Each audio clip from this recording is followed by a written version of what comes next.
안녕하세요. 매일 새로운 사연을 전하는 읽어주는 사연 라디오입니다. 구독과 좋아요, 많은 공유 부탁드립니다. 오늘의 사연 시작하겠습니다. 안녕하세요. 신의 시집살이는 들어봤어도 아주버님 시집살이는 듣도 보도 못했는데 그걸 겪은 30대 여성입니다. 남사스러워서 어디다 말도 못하고 여기다 한풀이 하러 왔어요. 저는 비교적 경제적으로 풍족한 집안에서 자랐습니다. 친정아버지는 무역을 하셨고 친정어머니는 옷가게를 하셨는데 소위 두 분 다 대박이 났거든요. 그래서 지금은 두 분 다 여행 다니시고 운동 다니시며 여유롭게 살고 계세요. 남편과는 지인의 소개로 만났는데 연애를 시작하고 나서야 남편의 집안 사정이라던가 그런 게 좋지 않다는 걸 알게 되었어요. 하지만 그런 이유로 헤어질 생각은 못했던 게 남편과 만나기 전 2번의 연애를 했었는데 둘 다 제가 맞춰주는 연애였거든요. 그래서 이번만큼은 제가 해주기보다는 사랑을 많이 받고 싶었고 남편은 제가 바라던 대로 모든 걸 저에게 맞춰주었지요. 그래서 남편의 주변 조건에 대해서는 크게 바라는 바도 욕심도 없었네요. 게다가 남편 자체만 놓고 보면 대기업에 다니는 능력 있는 엘리트였기도 했고요. 그래서 친정에서도 결혼 반대 같은 건 없었어요. 하지만 한창 결혼 이야기가 진행되면서 알게 된 사실인데 남편이 저에게 잘 맞춰주던 건 남편이 커온 환경 때문이래요. 남편에게는 위로 2살 많은 미혼의 아주버님이 있었는데 어린 시절부터 이 아주버님과 차별을 많이 당했다고 하더라고요. 어머님 아버님은 저희 친정부모님과는 나이 차이가 많지 않았음에도 불구하고 사고방식이 정말 옛날 분들이세요.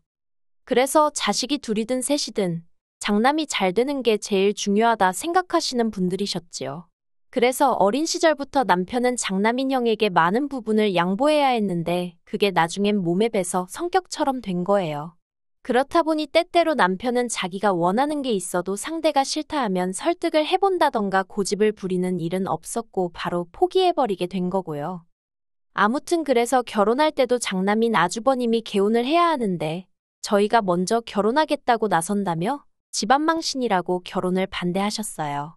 그런데 아주버님은 이 여자 저 여자 찝쩍거리고 다니기만 할 뿐 결혼 생각도 없다고 했고 말이 좋아 사업까지 제대로 하는 일 없이 시부모님 돈이나 뜯어가는 철딱선이 없는 인간이었거든요.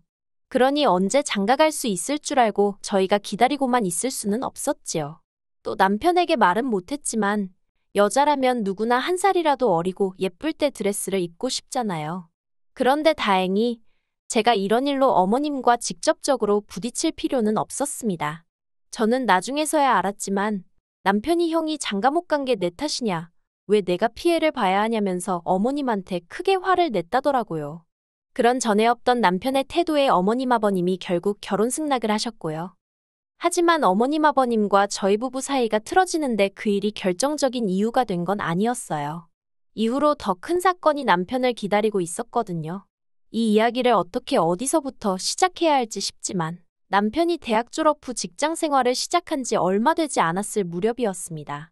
하루는 어머님이 남편을 불러놓고는 월급 통장을 당신한테 맡기라 하더래요. 원래 아들 월급은 엄마가 관리해주는 거라면서요. 하지만 남편이 말하길 평소 어머님이 씀씀이도 크셨고 갯돈 때문에 사기도 몇 번이나 당하신 걸 알고 있었기에 엄두가 나지 않았답니다. 그래서 다는 못 맡기고 한 달에 50만 원씩만 모아달라고 했다고요.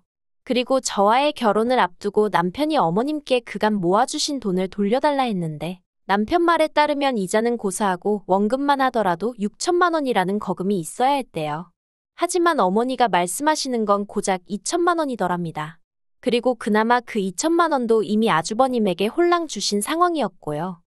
그런 사정이 있었으니 저는 물론이고 남편도 자기 부모에게 감정이 좋을 리가 없었지요.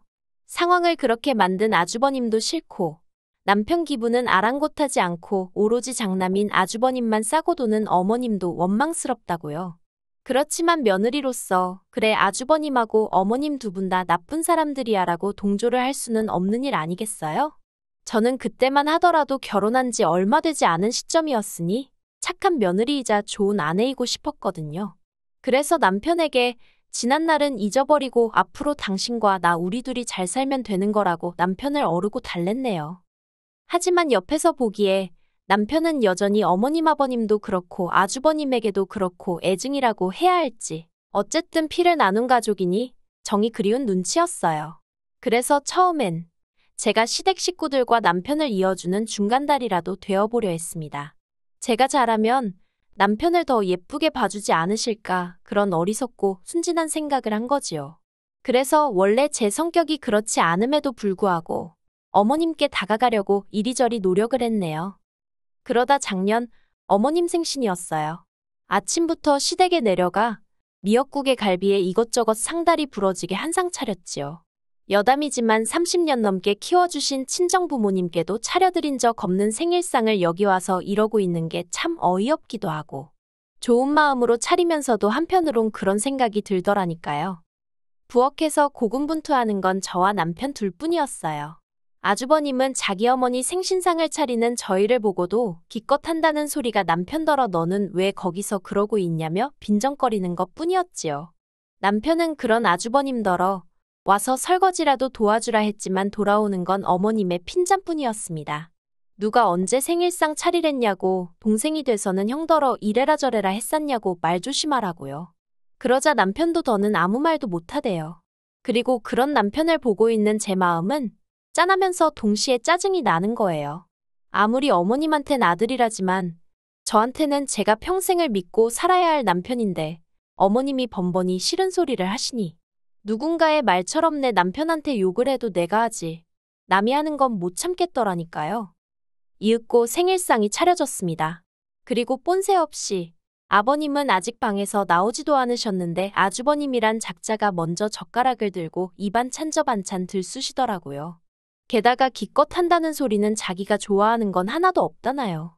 그리고는 계속해서 투덜거리니까 듣다 못한 남편이 아주버님 떨어 어머님 생신상 차린 거지 형 생일상 차린 거 아니라고 한마디 했어요.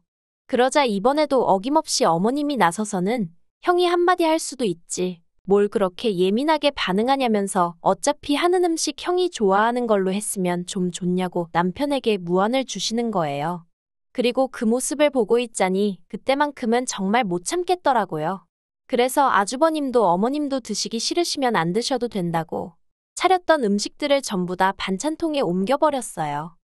그러자 어머님이 눈을 동그랗게 뜨시고는 저더러 뭐하는 짓이냐입니다. 저도 이판사판이다 싶어서 왜 자꾸 저희 남편에게만 뭐라 하시냐고 대꾸했지요. 그리고 내친 김에 할 말은 해야겠다 싶어서 결혼 전부터 왜 자꾸 아주버님만 싸고 도시냐고 아주버님 나이가 내일 모레면 40인데 왜 형제 둘을 앉혀놓고 편애를 하시냐고 따지고 들었네요. 그러자 어머님이 어쩐지 요새 저희 남편이 툭하면 대들고 옛날 같지 않더니 이제 보니 저 때문이라나요. 저를 만나고서 당신 둘째 아들이 이상하게 변했다는 거예요. 그래서 이상하게 변한 게 아니고 제가 정신 차리게 도와주고 있는 거라고 했지요. 그렇게 어머님과 말다툼을 하자 아주버님은 아주버님대로 일해서 자기가 결혼을 안 한다는 둥 어쩐다는 둥 헛소리를 해대대요. 그러던지 말던지 제 손길이 닿았던 음식은 전부 다 챙겨서 차에 올라탔어요. 그리고 올라오는 길 내내 한마디 말도 없던 남편이 집 앞에 거의 다 도착했을 무렵에서야 고맙다고 하대요. 자기가 해야 할 말을 제가 대신 해줬다면서. 그래서 괜찮다고 했어요. 대신 앞으로는 정신 똑바로 차리자고 당하고 살지 말자고 했지요. 그리고 이후로 반년 정도는 서로 연락도 왕래도 없이 지냈습니다. 어버이날이며 아버님 생신이며 원래라면 챙기고도 남았을 날들 전부 다 그냥 지나쳐버리면서 말이에요. 솔직히 마음은 무척 불편했고 한편으론 그래도 할 도리는 해야 나중에 일이 생겨도 할 말은 할 수 있지 않을까 하는 걱정도 들었어요. 그런데 또 생각해보면 도대체 그놈의 도리가 뭔가 싶더라고요. 어머님 생신 이후로 남편에게 들은 거지만 그간 어머님 아버님이 아주버님 사업자금으로 3억 이상 쓰셨답니다. 그래놓고 저희 결혼할 땐 아주버님이 미혼이지 않냐면서 1원 한 푼 도와주긴커녕 저희 남편 돈 2천만 원까지 가로채신 거예요. 가뜩이나 어머님이나 아주버님한테 단단히 실망한 상황에서 그런 이야기까지 들었으니 솔직히 제가 도리고 뭐고 하고 싶었겠어요? 그나마 남편이 가만히 있었으니 차라리 다행이지. 남편이 뭐라도 해드리겠다고 했으면 전 정말 폭발했을지도 모르겠네요. 그런데 올해 초였습니다. 평소라면 받지 않았을 모르는 번호였는데 마침 기다리는 전화가 있어서 혹시 그 전화인가 싶어 불이 나게 걸려오는 전화를 받았지요. 그리고 전화를 한 이는 어머님이었어요. 당황스럽기도 했고 그렇다고 전화를 끊을 수도 없어서 얼떨결에 통화를 이어나가게 되었습니다. 어머님은 지난번 일은 당신이 지나쳤던 것 같다며 미안하다 하시대요. 그리고는 저희더러 아주버님을 3달만 데리고 있어달라나요. 어머님은 구구절절 말씀하시길 지난번 저희와 크게 다투고 나서 당신들도 속이 많이 상했답니다. 그리고는 저희 남편이야 손도 많이 안 가는 아이였고 그러면서 공부도 잘하고 믿음직스러웠던 반면에 아주버님은 공부도 그렇고 동생인 저희 남편에게 자꾸 치이는 것 같고 그래서 안쓰러워서 좀 더 신경을 많이 써준 것뿐이라나요. 그런데 이제는 당신들도 지쳤다면서 이젠 아주버님이 취직을 하든 결혼을 하던 해서 자리를 잡았으면 좋겠다고요. 사실 시댁이 서울에서 2시간 정도 떨어진 데다가 외곽이어서 솔직히 젊은 여자 만나기가 쉽진 않아요. 직장도 많지 않고요. 그러니 어머님은 서울에 사는 저와 남편의 도움이 절실히 필요한 상황이었던 거지요. 어머님이 전에 없이 어찌나 애달아하며 부탁을 하시던지 오죽하면 안쓰러운 마음까지 들대요. 하지만 제 멋대로 결정을 내릴 순 없었으니 남편과 이야기해보겠다 했어요. 그리고 이 이야기를 전해들은 남편은 혼란스러워 보였습니다.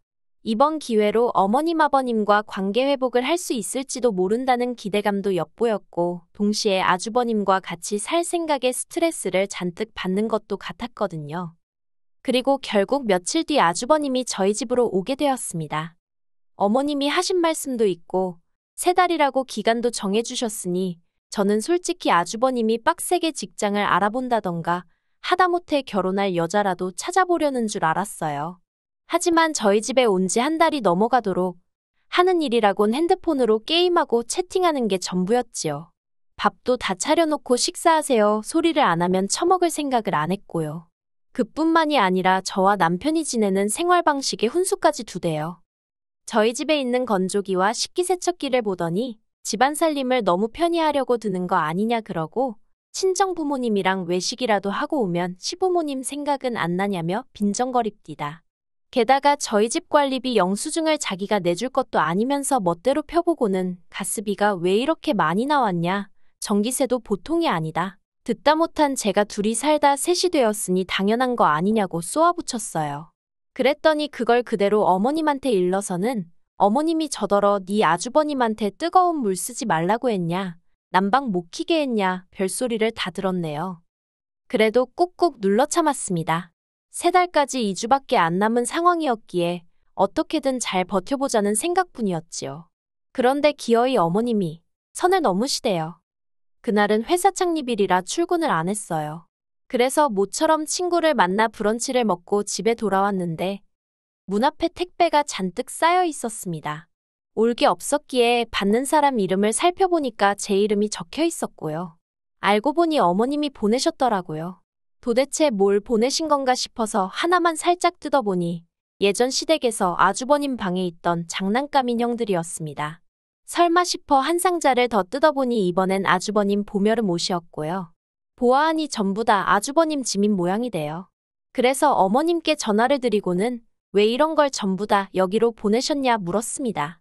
솔직히 이미 제 마음속에는 불길한 생각이 가득했지만 정말 설마 싶어서 입 밖으로 꺼내진 못하고 애써 애둘러 여쭤본 거지요.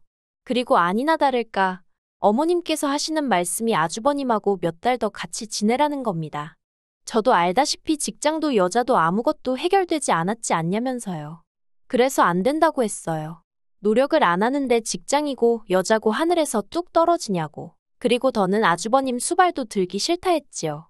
나이가 저 정도면 남의 집에서 밥 먹고 설거지 정도는 하는 게 정상 아니냐고. 그런 매너도 없는 사람이랑 더는 같이 못 산다 했습니다.